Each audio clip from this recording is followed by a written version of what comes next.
Morning everyone, we are from Ramjas International School. Today we have made plant hydrator for our ATL marathon. I am Hydrator. I'm Ramjas. I'm Shane.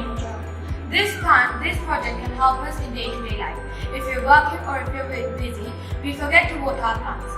So this will help us keep our plants hydrated. So the working is like we have used material required jumper wires, Arduino, a relay, and a moisture sensor and a water pump. So first the moisture sensor reads what is the moisture in the soil and then sends it to the Arduino. Then Arduino transfers it to the pump if the water level is low. Then the pump waters the plant.